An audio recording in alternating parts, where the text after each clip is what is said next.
Hello and welcome. मैं हूं आपके साथ इति और आप सभी का स्वागत है टीवी 9 पर। और आज मेरे साथ टीवी 9 पर दो बेहद खास मेहमान मौजूद हैं जो किसी भी इंट्रोडक्शन के मोहताज नहीं है।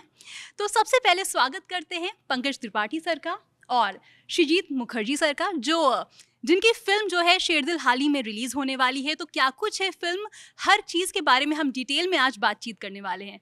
सबसे पहले आप दोनों का स्वागत है टीवी 9 पर सर। थैंक यू, धन्यवाद।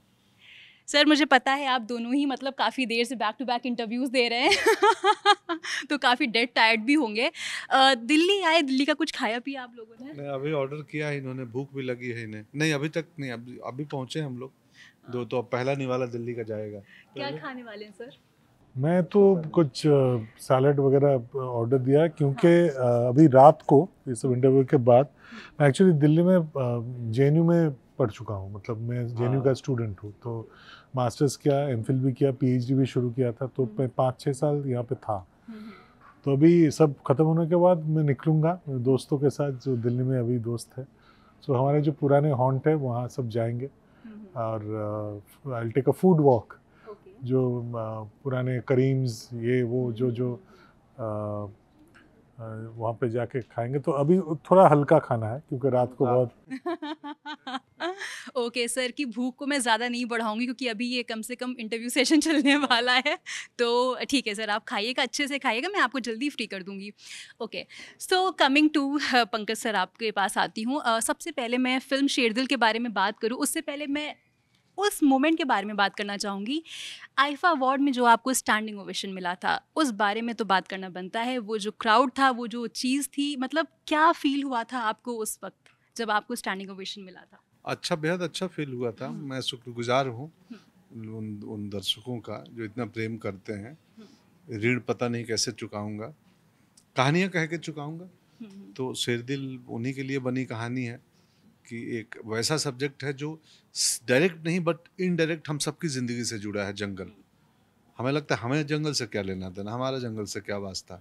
सीधे तौर पे तो नहीं है, लेकिन वैसे बहुत ज़रूरी है जंगल और जीव, क्योंकि वो श्रृंखला है दुनिया में। तो वो बहुत अच्छा था। मैं आभारी हूँ उन दर्शकों का। वो हम्बल महसूस कराता है ऐसा अप्रिसिएशन, और लगता है कि जो जिस राह पे हम चल रहे थे वो राह सही है, लोगों तक कनेक्ट हुए हैं। एक व्यक्ति ने उस समय बोला, जनता के कलाकार हो तुम। तो मुझे उस वक्त बड़ा मतलब रिलेट हुआ कि हाँ यार, जनता ने जिस किस्म से अप्रिशिएट किया, उन सुधी दर्शकों ने। सो अच्छा था, हम्बलिंग था। Thank you. जी। सर आप जब भी कोई फ़िल्म डायरेक्ट करते होंगे तो ज़रूर एक थॉट प्रोसेस होता होगा कि किसे चूज़ करना है, किसे नहीं चूज़ करना है, बट ऑब्वियस सी बात है स्क्रिप्टिंग के टाइम पे ही वो आपके दिमाग में चलता होगा।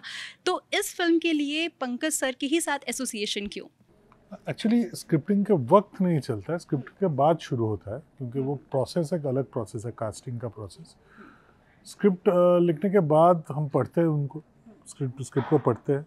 स्क्रिप्ट पढ़ने के बाद जो चेहरा दिमाग में आता है, पहला जो चेहरा दिमाग में आता है, आई गो फॉर दैट फेस, क्योंकि पहला इंस्टिंक्ट मुझे लगता है सबसे ऑर्गेनिक इंस्टिंक्ट होता है।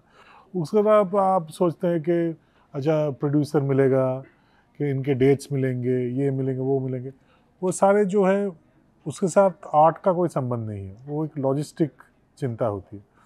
लेकिन स्क्रिप्ट के बाद जो पहला चेहरा उभरा मेरे जहन में, वो इनका ही था।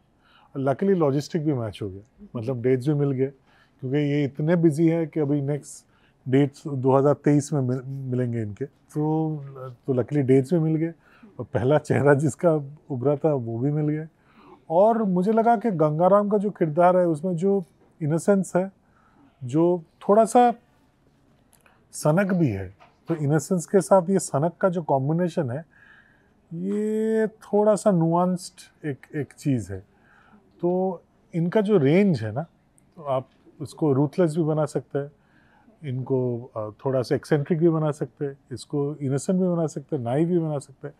तो ये रेंज के एक्टर के लिए मुझे लगा कि ये बहुत अच्छा उनके लिए भी चैलेंज होगा और गंगाराम के लिए भी एक सूटेबल एक्टर होगा। और मैं रहा शहर का आदमी, तो मैं एक न्यूज़पेपर कटिंग में पढ़ा था कि पिलविट के कुछ परिवार में ये कुछ लोग जंगल में जा रहे हैं बाघ के शिकार होने के लिए, और उनके बाद वो हो जाने के बाद उनका जो बॉडी है वो सब प्रोड्यूस कर रहे हैं उनके परिवार वाले to claim government compensation. This was the original story. तो स्टोरी के हिसाब से तो मैंने ड्रामेटिक एक स्क्रीन टेक किया, संवाद लिखा, जो भी हुआ इंग्लिश में, लेकिन उसको लोकलाइज करना था, उसको एक हाँ, जंगल का तजुर्बा मुझे है लेकिन गांव का उतना नहीं है, तो उसमें गांव का भी एक पोर्शन है, तो इसके लिए हमने को राइटर्स लिए जो उस लैंग्वेज में, उस डायलेक्ट में इसको ट्रांसलिटरेट कर सके, and of course an actor like Pankaj ji, जिनका मतलब खुद का ये तजुर्बा है, who doesn't have to look into, as he was saying in one of the interviews, YouTube video देखना नहीं पड़ेगा कि how to behave like a villager, so वो एकदम अंदर से आता है, वो ऑर्गेनिक है, तो इसीलिए आई चोज। ओके, तो ये था रीज़न। सर, अब एक चीज़ पंकज सर आपसे मैं जानना चाहूँगी, मैं कुछ इंटरव्यूज़ आपके देख रही थी और मुझे पता चला इस फिल्म से आपकी वाइफ का डेब्यू हुआ है। नहीं, ये मुझे जानना है। मेरी पत्नी और सृजिता एक मोहल्ले में रहे हैं कोलकाता में, तो वो एक घर में मेरे भी बंगालियत माहौल है, तो इन्होंने वो कलकत्ता में थी और बोला, रे मृदुला तुम एक डेब्यू कर वो तो साड़ी पहनना पड़ेगा, तो साड़ी पे ही खुश हो गई वो। अच्छा, तो वो एक शॉट में है फिल्म में, तो वो है। अच्छा, ओके। तो मतलब सर एक बात बताइए कि जैसे कि जब भी आपकी फिल्में आती हैं तो आपको मतलब किस तरीके का मतलब क्रिटिसाइज़ किया जाता है, क्या कुछ, मतलब बेटी भी है आपकी, तो क्या कुछ मिलता है, मतलब घर में रिव्यू क्या होता है बेसिकली? वो लोग बताते हैं, उनका अपना सही मूल्यांकन करते हैं अपने पॉइंट ऑफ व्यू से, मैं उनकी भी सुनता हूँ आलोचना, क्रिटिसाइज, और वो ठीक है, मुझे लगता है कि हाँ ये सही है या करेक्ट है, तो मैं उस पर सीरियसली काम भी करता हूँ कि आगे के परफॉर्मेंस में ये त्रुटि दूर करूँ। ओके। सर एक और चीज़ थी, 2004 में आपका करियर शुरू हुआ था if I am not wrong, और 2004 से लेकर अभी तक की जो आपकी जर्नी है वो बहुत ज़्यादा ही फैंटास्टिक रही है, और आपको हमने बहुत तरह के किरदार में देखा है, और हर किसी ने आपको हर तरह के किरदार में पसंद किया है। किसी भी हम किरदार की बात करें, आप अपनी जर्नी को सर कैसे देखते हैं? देखो, हर किसी की कहीं ना कहीं शुरुआत होती है फिल्मों में। अब जैसे अपनी ही फिल्म में सुमित की ये तो पहली नहीं होगी, अतुल की पहली डायलॉग राइटिंग है। अतुल कुमार राय एक लेखक है जो पहली बार इसमें वो एडिशनल डायलॉग्स और कुछ उसने सामान्यीकरण किया है। जैसे बहुत सारे डायरेक्शन टीम में थे जिनकी पहली फिल्म है, जैसे बहुत सारे एक्टर हैं जो लोकल विलेजर्स या वहाँ के, जिनके लिए पहला काम है। तो जर्नी वैसे ही कभी पहले शुरू होती है, और शुरू कहीं से भी हो, कहाँ तक पहुँचती है ये ज़्यादा इम्पोर्टेंट है। हाँ, तो यही है, अच्छा है, बढ़िया, फ्रूटफुल, ईमानदारी से काम कर रहा हूँ, बाकी कुछ मुझे दूसरा काम नहीं आता है, तो एक्टिंग ही ढंग से, मतलब उसी पे फोकस करता हूँ, वहीं आती है, और उसी के बदौलत सब हो जाता है। सही है। ओके सर, अब आपके पास आती हूँ। सर, सयानी के बारे में क्या कुछ कहना चाहेंगे? फिल्म में एक्ट्रेस हैं, बहुत ही बेहतरीन कलाकार हैं, आपका उनको लेकर क्या कुछ रहा है? जैसे आपने इनके बारे में बताया कि आपने इन्हें क्यों कास्ट किया, तो उनको लेकर क्या, मतलब कौन सी वो यूएसपी थी जो आपके माइंड में आई, जो क्लिक की? देखिए, सयानी को मैं बहुत दिनों से जानता हूँ, लाइक वो FTI के पास आउट है, तो शी नोज द क्राफ्ट बहुत अच्छी तरीके से, और उनका भी जो फिल्मोग्राफी है उसमें कहीं में वो बहुत ग्लैमरस, जैसे फ़ैन में शायद शाहरुख खान का मैनेजर का किरदार निभाई थी, तो वो मतलब सो उनका भी एक रेंज है। I had seen her in article 15, उसमें शी हैड प्लेड समवन एकदम different from what she is, you know.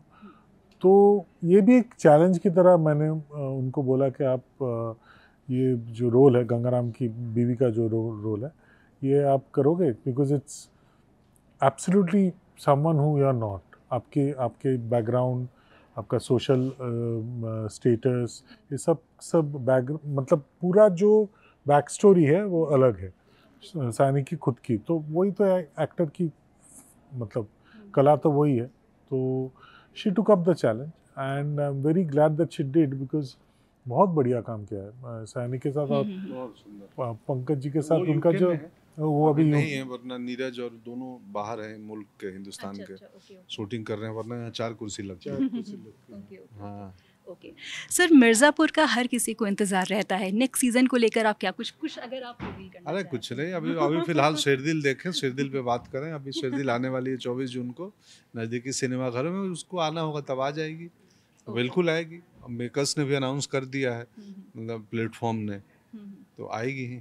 Sir जैसे कई बार होता है कि आपको चाहे वो बच्चे हों, चाहे वो बड़े हों, चाहे किसी भी एज ग्रुप की हम बात करें, हर कोई आपको बहुत ज़्यादा ही प्यार करता है। तो आप इस प्यार को कैसे देखते हैं? मतलब कितना प्राउड फील होता है आपको? मैंने ना एक बैंक अकाउंट खोला है जिसमें सिर्फ प्रेम इकट्ठा कर रहा हूँ और उसका एफडी बनाऊंगा और उसके सूद समेत मैं वो प्रेम को लौटाऊंगा लोगों को।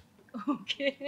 नहीं, जेन्युइन है ये, हाँ, जेन्युइन है। मेरे जैसे सामान्य मानुष को इतना प्रेम मिल रहा है तो मैं कहाँ रखूंगा। ओके। तो मैंने जेन्युइनली वो मेरे स्मृतियों में है और मैं चाहता हूँ मैं अपने आचरण के थ्रू, अपने काम के थ्रू उस मोहब्बत को, उस प्रेम को लौटाऊं। ओके सर, जाने से पहले एक आखिरी सवाल मेरा ये था कि अग्निपथ स्कीम को लेकर जो इस समय दंगे हो रही हैं, जो सारी चीज़ें हो रही हैं, उस पे आपका क्या कुछ स्टैंड है? आप क्या कुछ बोलना चाहेंगे उस पर?